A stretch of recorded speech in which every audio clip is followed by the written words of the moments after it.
교수님 지금 뭐 하세요? 나? 흑이식.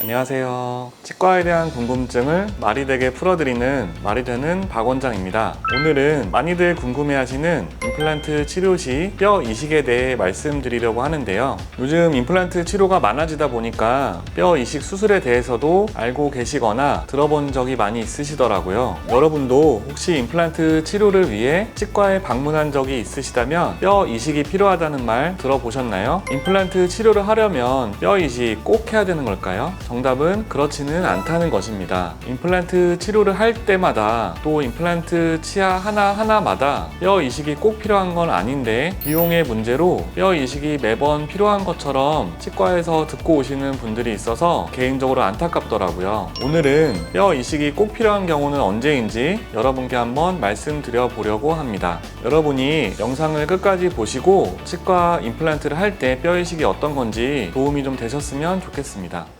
구독, 좋아요, 알림 설정까지 부탁드립니다.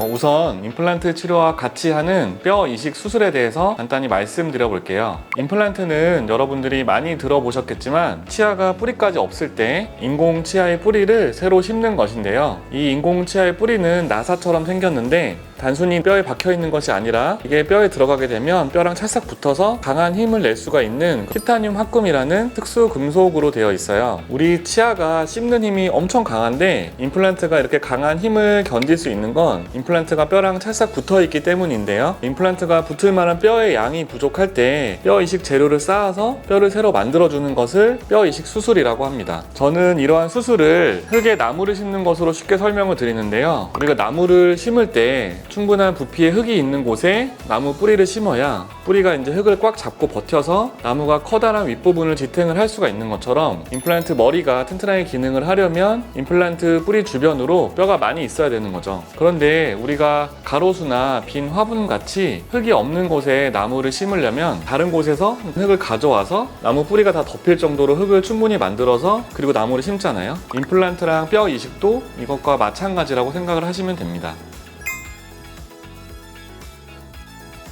아까 제가 나무랑 흙을 말씀을 드렸는데 그럼 나무 심을 흙은 어디 흙이 많은 산이나 뭐 이런 데서 가져오면 되는데 다른 분들이 이제 그런 뼈는 어디서 가져오는 거냐고 물어보시는 분들도 많아요. 우리가 이제 부족한 것에 이식할 뼈는 다른 데서 떼어낸 자기 뼈를 사용할 수도 있고 아니면 의학용으로 개발된 뼈를 미리 준비가 되어 있는 재료를 사용을 할 수도 있습니다. 자기 뼈가 이제 거부 반응도 없고 뼈도 이제 잘 만들어지기 때문에 제일 좋지만 이런 뼈를 떼오려면 또 다른 부분의 수술 부위를 만들어야 되고 그 부분이 아프거나 또 붓거나 불편한 게 있는 게 문제였는데요. 저는 그래서 주로 수술할 부위 바로 옆 주변에 여유 있는 부분이 있다면은 그 부분에서 뼈를 조금 모아서 부족한 부분에 이식을 하는 걸 선호를 하고요. 그런 부분이 부족할 때는 의학용으로 개발돼서 처리가 된 가루 형태의 뼈 이식 재료를 사용을 하기도 합니다. 이러한 이식 재료를 토대로 뼈가 자라 들어와서 만들어지는 거는 짧게는 2-3개월, 길게는 4-5개월 정도가 소요가 되게 됩니다.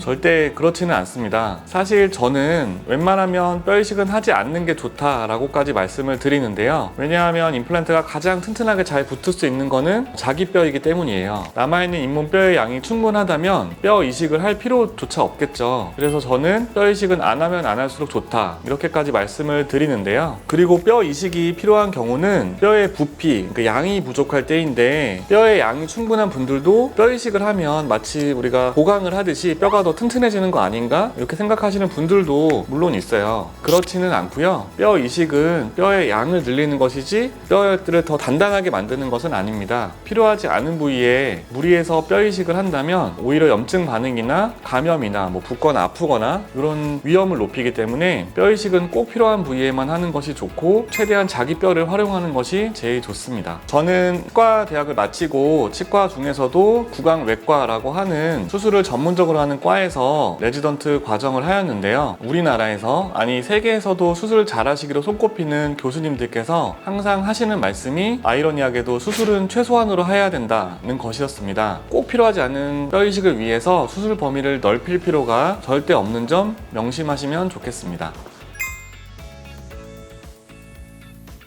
제가 이렇게 말했다고 해서 치과에서 뼈 이식이 필요하다고 했는데 무조건 또 안 한다고 하시면 안 되고요. 물론 뼈 이식이 꼭 필요한 경우는 있습니다. 충분한 길이 또 굵기의 임플란트가 들어가기 위해서 잇몸뼈의 양과 부피가 많이 좀 부족한 경우인데요. 이런 경우가 엑스레이 사진을 한번 보면서 설명을 드리면 좀 더 이해하시기 좋으실 것 같아요. 지금 방사선 사진에서 보시는 환자분의 경우는 위쪽 어금니 부분에 잇몸뼈가 하얗게 아주 작게 남아있는 것이고요. 우리가 예상하는 임플란트를 심기에는 너무 부족해 보이죠. 그래서 상악동 거상술이라고 하는 뼈 이식 수술을 통해서 우리가 보시는 것과 같이 임플란트가 들어갈 충분한 양의 뼈를 임플란트 주변으로 만들어 주었고요. 3, 4개월 후에는 이렇게 이식해 놓은 뼈가 단단히 잘 굳어서 임플란트 치아까지 완성해서 잘 씹을 수 있게 된 그런 경우를 볼 수가 있습니다. 물론 임플란트 치료를 위해서 뼈 이식이 필요한지의 여부는 병원의 의료진이 진단을 할 수 있는 영역입니다. 그럼에도 제가 앞선 내용과 같은 말씀을 드리는 이유는 최근에 뼈 이식의 필요 여부가 의학적이나 또는 과학적으로 진단되지 않고 비용을 부풀리는 그런 수단으로 사용되는 경우도 많아졌기 때문인데요. 임플란트 비용이 아주 싼 것처럼 광고를 해서 찾아갔더니 뼈 이식이 항상 옵션처럼 붙는 거죠. 이렇게 되면 환자분들이 안타까워서 너무 속상합니다. 뼈 이식 수술은 꼭 필요한 경우에만 하는 것이 좋고 플러스 알파로 더 할수록 좋은 거는 아니라는 점을 명심하시면 좋겠습니다.